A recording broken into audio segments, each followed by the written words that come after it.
जय हिंद साथियों, बिहार पुलिस सिपाही की परीक्षा 24 सितंबर के लिए आज की इस वीडियो में साइंस के मैराथन क्लास लेकर आए हैं, जिसमें विज्ञान के 75 मोस्ट इम्पॉर्टेंट प्रश्नों को कवर करेंगे, जो आपके एग्जाम के लिए काफ़ी ज़्यादा इम्पॉर्टेंट रहेगा। इसलिए आप सभी पूरा सेशन को ध्यानपूर्वक देखें। और साथियों, जितने भी नए अभ्यर्थी जो कि चैनल पर पहली बार आए हैं, आप लोग क्लास टाइमिंग को भी नोट कर लीजिए। डेली रात 8 बजे आपको इस चैनल पर बिहार पुलिस के लिए लाइव चैट के साथ प्रैक्टिस सेट दिया जाता है। इसलिए आप लोग चैनल को सब्सक्राइब करके और साथ में बेल आइकन को ज़रूर प्रेस कर लें, जिससे आपसे एक भी इम्पोर्टेंट सेशन मिस ना हो। तो चलिए फटाफट से आप सभी लाइव में जुड़ जाइए। सभी को गुड इवनिंग, गुड इवनिंग। तो चलिए, पहला प्रश्न आपके सामने है, कौन सा अंग रोगाणुओं का विनाश करता है तथा शरीर का पुलिस रक्षक कहलाता है? चलिए, आप सभी आंसर बताएंगे। आंसर करने के लिए आप लोगों को नीचे लाइव चैट का ऑप्शन मिल रहा होगा, इसलिए प्रत्येक स्टूडेंट को नीचे लाइव चैट में अपना अपना आंसर बताना है। तो यहाँ पर पहले प्रश्न का आंसर क्या हो, देखिए, परागन का अर्थ क्या है?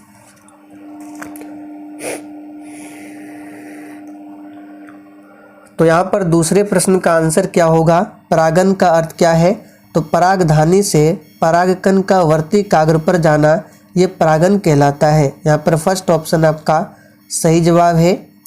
चलिए आगे देखिए, हिस्टोरिया प्लेटर्न पुस्तक के लेखक कौन है? वेरी वेरी इंपॉर्टेंट प्रश्न है। चलिए आंसर बताइए, हिस्टोरिया प्लेटर्न पुस्तक के लेखक कौन है?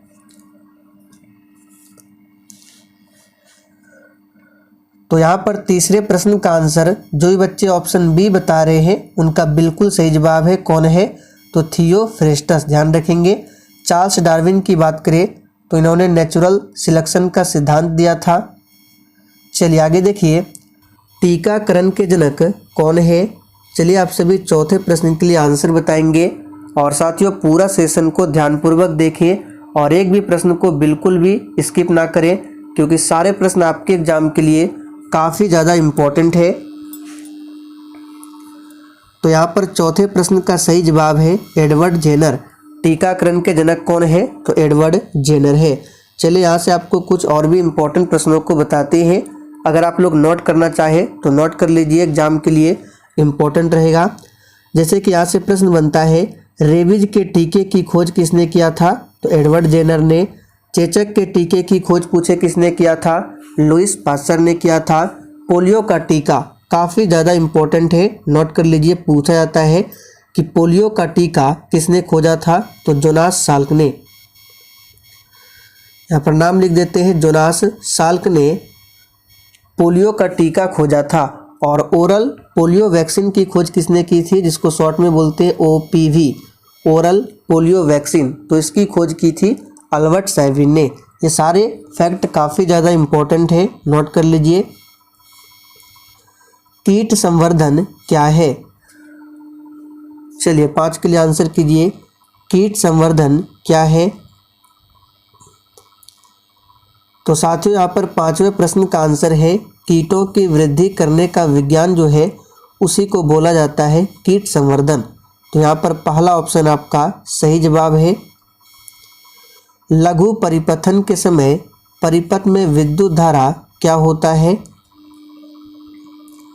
चलिए 6 के लिए आंसर बताइए, लघु परिपथन के समय परिपथ में विद्युत धारा क्या होता है? तो विद्युत धारा का मान जो होता है बहुत ज़्यादा बढ़ जाता है। यहाँ पर पहला ऑप्शन आपका सही जवाब है। मनुष्य के शरीर के किस अंग या ग्रंथि से वृद्धि हार्मोन स्रावित होता है? चलिए आप सभी 7 के लिए फटाफट से आंसर बताइए। और साथियों, जिसने अभी तक सेशन को लाइक नहीं किया है, प्लीज़ आप सभी से रिक्वेस्ट है कि आप सभी सेशन को दिल से एक बार ज़रूर लाइक कर दें। तो यहाँ पर 7वें प्रश्न का आंसर क्या होगा? किस अंग या ग्रंथि से वृद्धि हार्मोन का स्राव होता है? तो याद रखिएगा, पीयूष ग्रंथि से। तो यहाँ पर फर्स्ट ऑप्शन जो ही बच्चे दिए हैं उनका बिल्कुल सही जवाब है, पीयूष ग्रंथि से। चलिए आगे देखिए, भारत में जैव विविधता की दृष्टि से कौन सा तप्त स्थल में शामिल है? वेरी इंपॉर्टेंट प्रश्न है ये। प्रश्न 2 से 3 बार रिपीट हो चुका है, इसको मार्क कर ले। तो प्यारे साथियों, भारत में जैव विविधता की दृष्टि से कौन सा तप्त स्थल में शामिल है? तो याद रखिएगा पश्चिमी घाट। यहाँ पर फर्स्ट ऑप्शन आपका सही जवाब है। जैव विविधता की बात करें तो विश्व जैव विविधता दिवस कब मनाया जाता है? तो 22 मई को। इसे भी ध्यान रखें, इम्पोर्टेंट है, 22 मई को। गैमेक्सिन, डीडीटी और ब्लीचिंग पाउडर महत्वपूर्ण यौगिक है। तो किसके महत्वपूर्ण यौगिक है? देखिए गैमेक्सिन का फॉर्मूला पूछा जाता है तो याद कर लीजिए C6H6Cl6, ये गैमेक्सिन का फॉर्मूला है। और डीडीटी और ब्लीचिंग, इन सभी में जो होता है क्लोरीन होता है। तो यहाँ पर आंसर हो जाएगा फर्स्ट ऑप्शन, क्लोरीन होता है। ब्लीचिंग पाउडर, जिसको विरंजक चूर्ण भी कहा जाता है। विद्युत चुंबक के रूप में सामान्यतः किस धातु का उपयोग होता है? चलिए 10 के लिए आंसर कीजिए। विद्युत चुंबक के रूप में सामान्यतः किस धातु का उपयोग होता है? तो याद रखिएगा इसमें लोहा का उपयोग किया जाता है। और अस्थायी चुंबक बनाने के लिए किसका उपयोग किया जाता है? तो इस्पात का। दोनों को ध्यान रखेंगे, विद्युत चुंबक के लिए लोहा का प्रयोग होता है और अस्थायी चुंबक बनाने के लिए इस्पात का प्रयोग किया जाता है।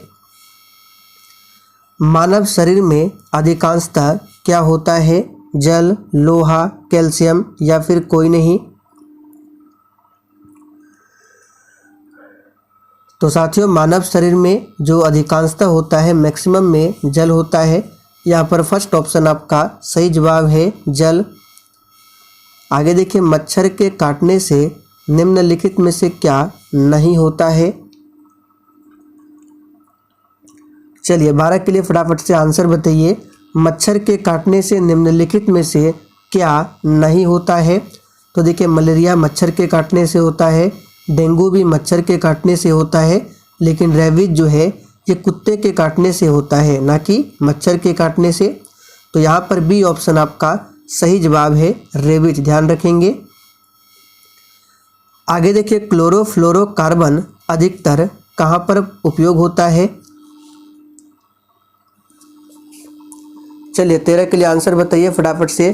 क्लोरोफ्लोरोकार्बन CFC, जो कि ओजोन परत को प्रभावित करता है, CFC गैस, और इसका इस्तेमाल कहाँ पर होता है? तो रेफ्रिजरेटर में। तो सी ऑप्शन जो भी बच्चे दिए हैं उनका बिल्कुल सही जवाब है, रेफ्रिजरेटर में। भोपाल गैस त्रासदी के लिए उत्तरदायी प्रमुख प्रदूषण कौन सा है? चलिए 14 के लिए आंसर बताइए फटाफट से। यानी कि आपको बताना है भोपाल गैस त्रासदी में किस गैस का रिसाव हुआ था?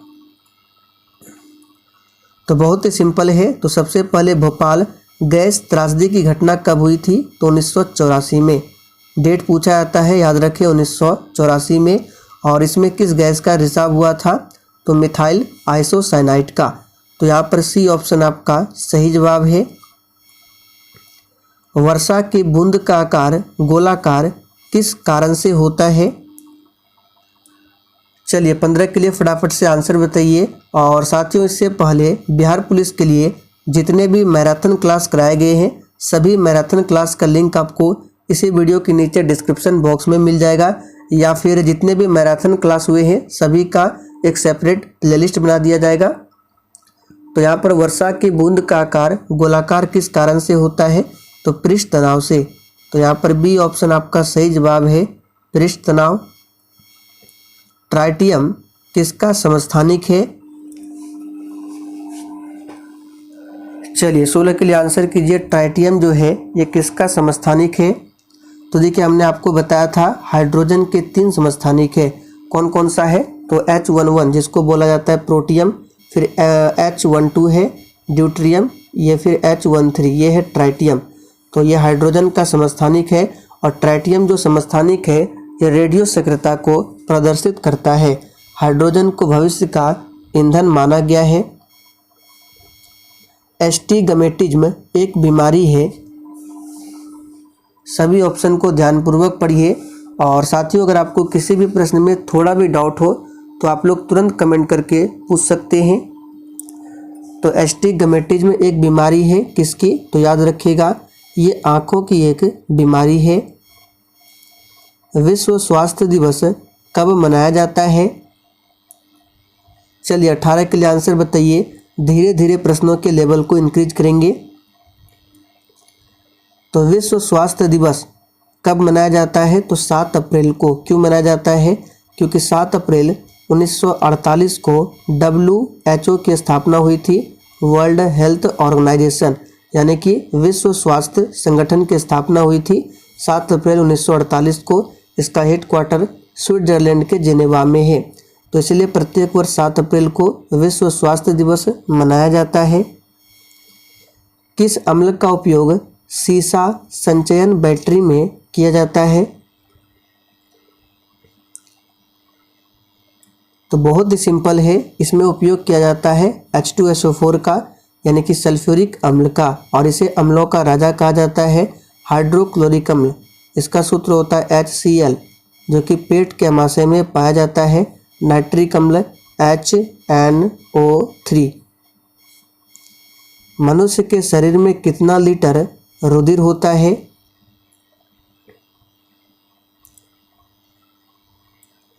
तो प्यारे साथियों मनुष्य के शरीर में कितना लीटर रुधिर होता है? यहाँ पर आंसर क्या हो जाएगा? 5 से 6 लीटर रुधिर होता है। तो यहाँ पर सी ऑप्शन जो भी बच्चे दिए हैं बिल्कुल सही जवाब है। रुधिर की बात करें तो इसका पीएच मान होता है कितना? तो 7.4 होता है, जो कि क्षारीय प्रकृति का होता है। चलिए आगे देखिए। विद्युत धारा का चुंबकीय प्रभाव सर्वप्रथम अवलोकित किया गया। आंसर बताइए। विद्युत धारा का चुंबकीय प्रभाव सर्वप्रथम किसने खोजा? तो यहाँ पर आंसर क्या हो जाएगा? ऑस्टेड ने। तो बी ऑप्शन जो भी बच्चे दिए बिल्कुल सही जवाब है, ऑस्टेड ने। न्यूरॉन इकाई किसकी है? और देखिए इस प्रैक्टिस सेट में आपके जितने भी प्रश्न सही हो रहे हैं आप लोग कॉपी में लिखते जाइए। फिर सेशन के लास्ट में आपको यही स्कोर कमेंट करके बताना है और बिल्कुल ईमानदारी पूर्वक अपना अपना स्कोर देना है। तो साथियों न्यूरॉन जो है ये तंत्रिका ऊतक की इकाई है। तो डी ऑप्शन सही जवाब है। ब्लैक होल सिद्धांत की खोज किसके द्वारा की गई थी? चलिए 23 के लिए आंसर बताइए फटाफट से। ब्लैक होल सिद्धांत की खोज किसके द्वारा की गई थी? और साथियों कल हम लोग पॉलिटी के प्रश्नों का मैराथन क्लास करेंगे। तो जितने भी नए अभ्यर्थी हैं आप लोग चैनल को सब्सक्राइब कर लीजिए ताकि एक भी सेशन आपसे मिस ना हो। और इसका PDF आपको टेलीग्राम पर मिल जाएगा। टेलीग्राम का लिंक इसी वीडियो के नीचे डिस्क्रिप्शन बॉक्स में है। तो ब्लैक होल सिद्धांत की खोज जो है ये किया गया था S चंद्रशेखर के द्वारा। तो यहाँ पर फर्स्ट ऑप्शन सही जवाब है। रेडियोधर्मी तत्व जिसका भारत में विशाल भंडार पाया जाता है कौन सा है? तो वो कौन सा रेडियोधर्मी तत्व है? तो इसका सही जवाब है थोरियम। बी ऑप्शन आपका सही जवाब है। और थोरियम का विशाल भंडार किस राज्य में है? तो केरल राज्य में। इसे भी ध्यान रखेंगे, केरल राज्य में। फोटोग्राफी में उपयोग किया गया प्रकाश संवेदी यौगिक कौन सा होता है? चलिए 25 के लिए आंसर बताइए। तो शायद कल हमने आपको बताया था फोटोग्राफी में किसका उपयोग किया जाता है? तो सिल्वर ब्रोमाइड का, जो कि सी ऑप्शन सही जवाब है, सिल्वर ब्रोमाइड। इसका सूत्र था AgBr। और एक हमने आपको बताया था AgI, ये क्या था? Silver iodide. इसका उपयोग किया जाता है कृत्रिम वर्षा के लिए। हमारे भोजन में संरचनात्मक खाद्य पदार्थ क्या है? चलिए बिल्कुल सोच समझकर आंसर करना है। तो यहाँ पर आंसर क्या हो जाएगा? हमारे भोजन में संरक्षात्मक खाद्य पदार्थ क्या है? तो इसका सही जवाब हो जाएगा ऑप्शन सी, विटामिन एवं खनिज। आगे देखिए गतिज ऊर्जा का अभिव्यंजक क्या है? चलिए फटाफट से आंसर बताइए। तो साथियों गतिज ऊर्जा का अभिव्यंजक यानी गतिज ऊर्जा का फॉर्मूला हमने आपको बहुत बार बताया था, 12 mv v²। ये काइनेटिक एनर्जी का फॉर्मूला है। तो यहाँ पर डी ऑप्शन आपका सही जवाब है। प्रतिध्वनि किस कारण सुनी जाती है? चलिए सभी ऑप्शन को ध्यानपूर्वक पढ़िए। तो साथियों, प्रतिध्वनि किस कारण सुनी जाती है? तो इसका सही जवाब क्या होगा? ध्वनि तरंगों के परावर्तन के कारण। तो यहाँ पर फर्स्ट ऑप्शन सही जवाब है। और ध्वनि की बात करें तो ये अनुदैर्घ्य तरंग का उदाहरण है। पानी से भरे बर्तन में एक बर्फ का टुकड़ा डाला जाता है तो बर्फ पूरी तरह पिघल जाता है, तो बर्तन का जल स्तर क्या होगा? चलिए 29 के लिए आंसर बताइए। इस तरह के भी प्रश्न आपके एग्जाम में पूछे आते हैं। तो यहाँ पर आंसर क्या होगा? अपरिवर्तित रहेगा। बर्फ पिघल भी जाएगा तो भी कोई प्रभाव नहीं पड़ेगा, बर्तन का जो जल स्तर है वही रहेगा जितना पहले था। तो यहाँ पर सी ऑप्शन सही जवाब है। सार्स बीमारी में अक्षर ए निरूपित करता है। तो देखिए, सार्स बीमारी में लेटर ए जो है ये निरूपित करता है एक्यूट को, जो कि डी ऑप्शन में दिया हुआ है। डिप्थेरिया बीमारी किसको प्रभावित करती है? चलिए आंसर बताइए फटाफट से। डिप्थेरिया बीमारी किसको प्रभावित करती है? तो बहुत ही सिंपल है, हमने आपको पहले भी बताया था, ये गले को प्रभावित करती है। यहाँ पर बी ऑप्शन आपका सही जवाब है, गला। जब लिफ्ट ऊपर की ओर जाती है तो आदमी का भार वास्तविक भार से कम होता है, क्योंकि सभी ऑप्शन को ध्यान से पढ़िए। तो इसका रीजन क्या होगा? उसकी चाल जो है ऊपर की ओर समरूप हो जाती है, इसीलिए जब लिफ्ट ऊपर की ओर जाती है तो आदमी का भार वास्तविक भार से कम हो जाता है। तो यहाँ पर सी ऑप्शन सही जवाब है। निम्न में कौन से रंग का तरंगदैर्घ्य सबसे अधिक होता है? और देखिए, जिसने अभी तक सेशन को लाइक नहीं किया है, फटाफट से आप सभी सेशन को लाइक कीजिए और एक बार आप सभी सेशन को अपने सभी मित्रों के साथ शेयर कर दीजिए, ताकि मैक्सिमम से मैक्सिमम स्टूडेंट इस क्लास से जुड़ सकें। तो कौन से रंग का तरंगदैर्घ्य सबसे अधिक होता है? तो बहुत ही सिंपल है, लाल रंग का। और सबसे कम पूछे तो बैंगनी का। एक माइक्रोन किसके बराबर होता है? ये प्रश्न आपके एग्जाम में पूछा हुआ प्रश्न है, मार्क कर लीजिए। एक माइक्रोन किसके बराबर होता है? तो यहाँ पर जो भी बच्चे डी बता रहे हैं उनका बिल्कुल सही जवाब है, 0.001 मिलीमीटर के बराबर। चीनी के घोल में तापक्रम बढ़ाने पर चीनी की विलेयता क्या होगी? घटेगी, बढ़ेगी, समान रहेगी या इनमें से कोई नहीं? तो यहाँ पर आंसर क्या हो जाएगा? याद रखिएगा, बढ़ती है। चीनी के घोल में तापक्रम बढ़ाने पर चीनी की विलेयता जो है वो बढ़ जाती है। कार्बन का शुद्धतम रूप कौन सा है? चलिए आंसर कीजिए 36 के लिए। कार्बन का शुद्धतम रूप कौन सा है? तो ये है हीरा। यहाँ पर डी ऑप्शन सही जवाब है, हीरा। कोयला की बात करें तो ये 4 प्रकार का होता है। सबसे उच्चतम कोटि का कोयला एंथ्रासाइट, और सबसे लो क्वालिटी का कोयला कौन सा होता है? तो पीट। निम्नांकित में कौन सा तत्व कार्बनिक यौगिकों में मौजूद रहता है? आंसर बताइए, कौन सा एलिमेंट है जो कार्बनिक यौगिकों में मौजूद रहता है? तो ये है कार्बन। यहाँ पर पहला ऑप्शन आपका सही जवाब है, कार्बन। सर्पी घर्षण किस प्रकार का घर्षण है?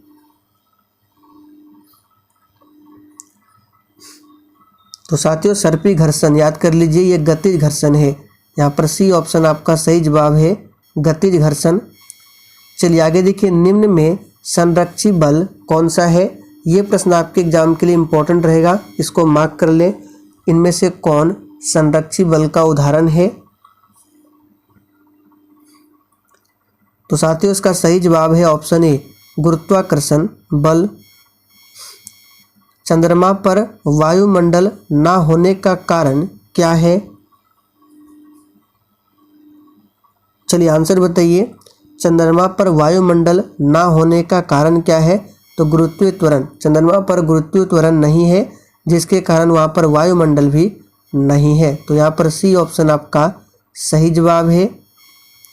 डेंगू बुखार होने पर मानव शरीर में किसकी कमी होने लगती है? चलिए, मोस्ट इम्पॉर्टेंट प्रश्न है, आंसर बताइए। डेंगू बुखार होने पर मानव शरीर में किसकी कमी होने लगती है? तो याद रखिएगा, प्लेटलेट्स की कमी होती है। तो यहाँ पर बी ऑप्शन आपका सही जवाब है, प्लेटलेट्स। निम्नलिखित में से किस में नाइट्रोजन पाई जाती है? बिल्कुल 1 नंबर का प्रश्न है, फटाफट से आंसर बताइए। निम्नलिखित में से किस में नाइट्रोजन पाई जाती है? तो याद रखिएगा, प्रोटीन में नाइट्रोजन पाई जाती है। सबसे अधिक प्रोटीन किस में मिलता है? तो सोयाबीन में। प्रोटीन की कमी से क्वाशियोरकर बीमारी होती है। प्रयोगशाला में संश्लेषित किया गया पहला कार्बनिक यौगिक कौन सा था?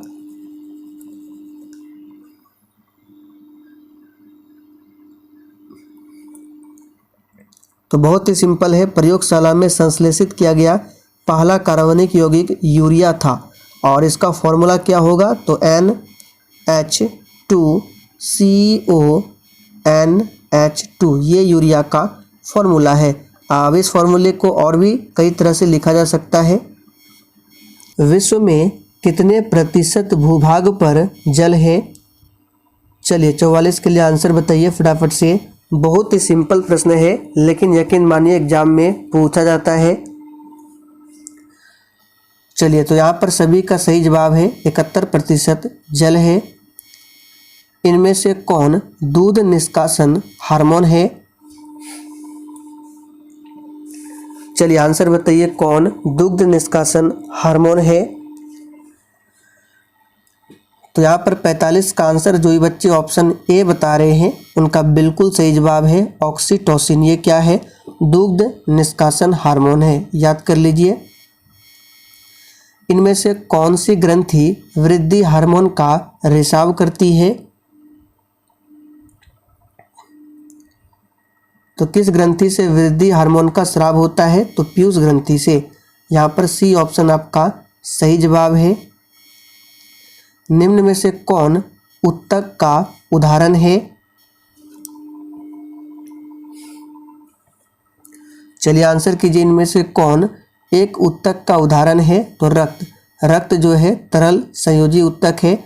तो यहाँ पर फर्स्ट ऑप्शन आपका सही जवाब है। आनुवांशिकता का नियम के जन्मदाता कौन है? तो यहाँ पर 48 का आंसर क्या हो जाएगा? आनुवांशिकता का नियम के जन्मदाता कौन है? तो याद रखिएगा, मेंडल। तो बी ऑप्शन यहाँ पर जो भी बच्चे दिए हैं उनका बिल्कुल सही जवाब है, मेंडल। मानव की त्वचा का रंग किसके कारण होता है? चलिए, 49 के लिए आंसर कीजिए फटाफट से। मानव की त्वचा का जो रंग होता है किसके कारण? तो ये मेलानिन के कारण होता है। इंसुलिन में कौन सी धातु पाई जाती है? चलिए, 50 के लिए आंसर बताइए। इंसुलिन की कमी से कौन सी बीमारी होती है? तो मधुमेह, याद रखिएगा। और इंसुलिन के अधिक स्राव से कौन सी बीमारी होती है? तो हाइपोग्लाइसीमिया। और विश्व मधुमेह दिवस मनाया जाता है 14 नवंबर को प्रत्येक वर्ष, और इसी वर्ष बाल दिवस भी मनाया जाता है। तो यहाँ पर आंसर क्या हो जाएगा? इसमें पाया जाता है जस्ता। ठोस कोण का मात्रक क्या है?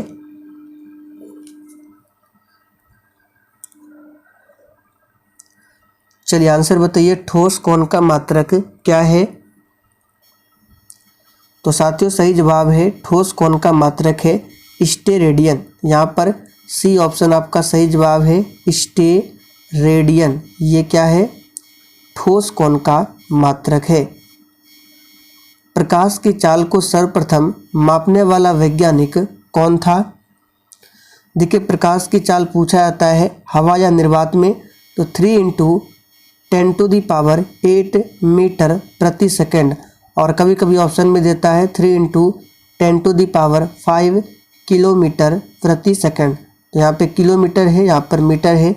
इसलिए ऐसा हुआ। तो सही जवाब क्या होगा, रोमर वैज्ञानिक ने नापा था, रोमर। चलिए आगे देखिए, निम्नलिखित में से कौन सी सदिश राशि है।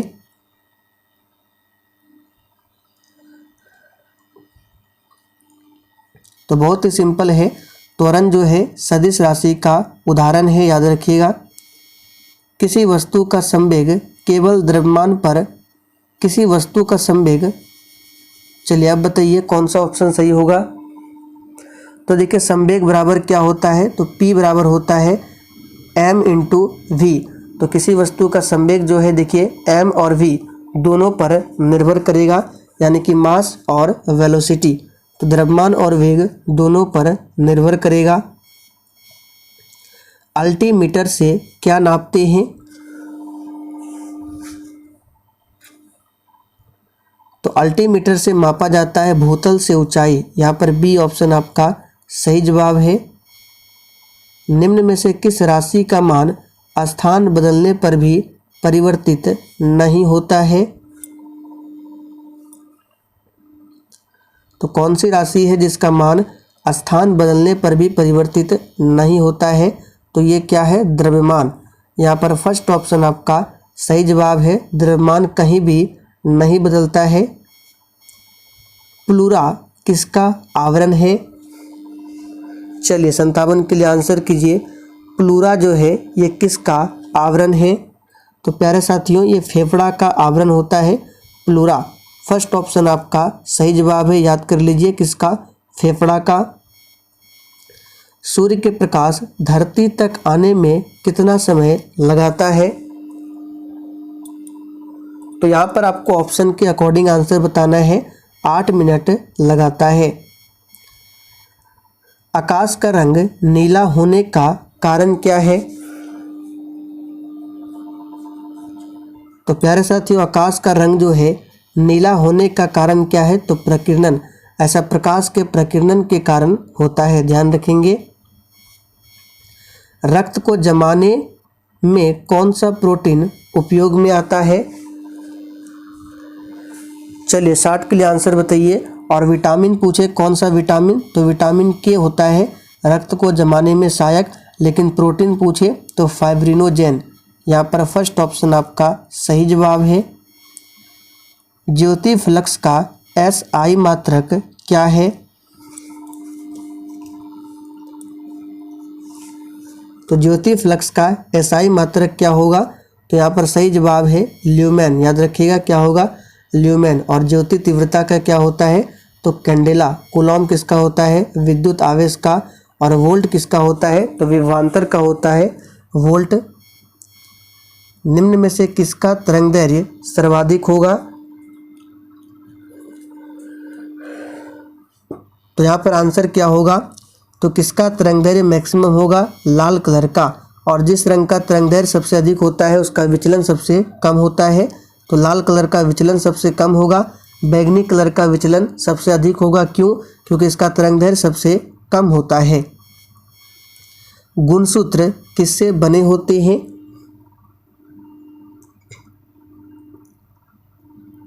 तो साथियों गुणसूत्र की बात करें, ये DNA तथा प्रोटीन से मिलकर बना होता है। तो यहाँ पर सी ऑप्शन आपका सही जवाब है। साबुनीकरण प्रक्रिया में प्राप्त अल्कोहल कौन सा होता है। चलिए 64 के लिए आंसर बताइए फटाफट से। और जिसने अभी तक सेशन को लाइक नहीं किया है फटाफट से आप सभी सेशन को लाइक कर दें। तो साबुनीकरण प्रक्रिया में प्राप्त अल्कोहल कौन सा होता है, तो ये ग्लिसरॉल होता है। यहाँ पर सी ऑप्शन सही जवाब है। एक्स किरणें किस प्रकार की तरंगे हैं। चलिए 65 के लिए आंसर बताइए। वेरी इंपॉर्टेंट प्रश्न है। एक्स किरण का पता किसने लगाया था, रोंटगन ने। और ये किस प्रकार की तरंग है, तो विद्युत चुंबकीय तरंग है एक्स किरण। किसी तत्व के तुल्यांकी भार तथा संयुक्ता का गुणनफल किसके बराबर होता है। तो ये बराबर होता है किसका, तो सही जवाब है परमाणु भार का। चलिए आगे देखिए। हरी पत्ती लाल प्रकाश में किस रंग की दिखाई देती है।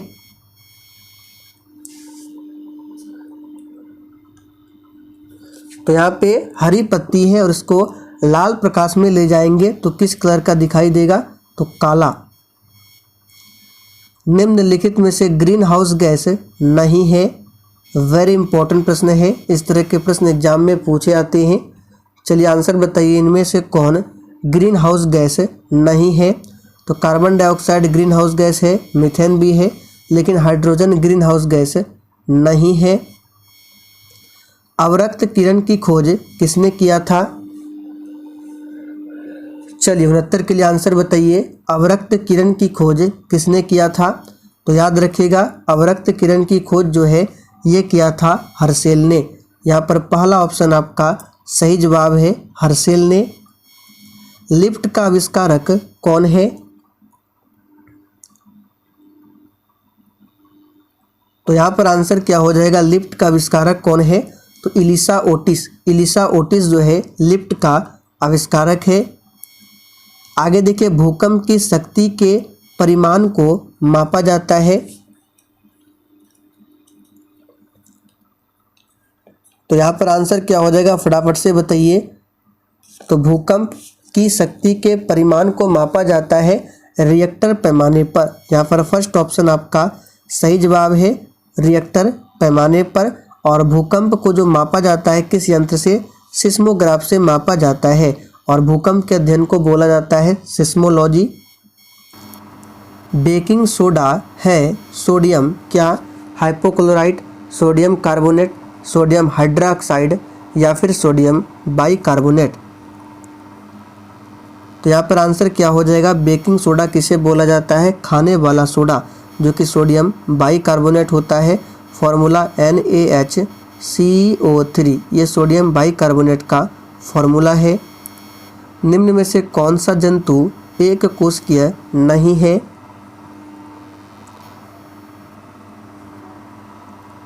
तो देखिए, अमीबा हो गया, प्लाज्मोडियम, लिस्मानिया, ये सभी एक कोशिकीय है, जबकि हाइड्रा जो है ये बहुकोशिकीय का उदाहरण है।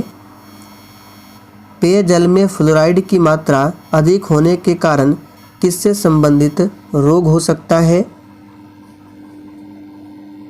चलिए आंसर बताइए फटाफट से। तो इसका सही जवाब क्या हो जाएगा, याद रखिएगा लीवर। बी ऑप्शन आपका सही जवाब है, लीवर। और लीवर में ही आपको याद होगा विटामिन ए संचित होता है और यहीं से निकलता है पित्त रस। एक पारिस्थितिकी तंत्र में ऊर्जा का प्रवाह हमेशा कैसा होता है। चलिए आखिरी प्रश्न, आंसर बताइए। तो प्यारे साथियों, एक पारिस्थितिकी तंत्र में ऊर्जा का जो प्रवाह होता है हमेशा कैसा होता है, एक दिशीय होता है। यहाँ पर फर्स्ट ऑप्शन आपका सही जवाब है, एक दिशीय होता है। चलिए अब आपसे एक प्रश्न पूछते हैं जिसका आंसर आपको कमेंट करके बताना है। तो प्रश्न सुनिए, प्रश्न है पारिस्थितिक तंत्र के जनक कौन है। इसका आंसर आप सभी को नीचे कमेंट करके बताना है। और साथियों, कल वाली क्लास को आपको बिल्कुल भी नहीं छोड़ना है, क्योंकि कल हम लोग पॉलिटी के प्रश्नों का मैराथन क्लास करेंगे, जो कि एग्ज़ाम के लिए काफ़ी ज़्यादा इम्पोर्टेंट रहेगा। तो चलिए साथियों, आज के लिए इतना ही। आप सभी एक बार जाते जाते सेशन को लाइक कर दीजिए और जितना हो सके अधिक से अधिक सेशन को अपने सभी मित्रों के साथ शेयर कर दें।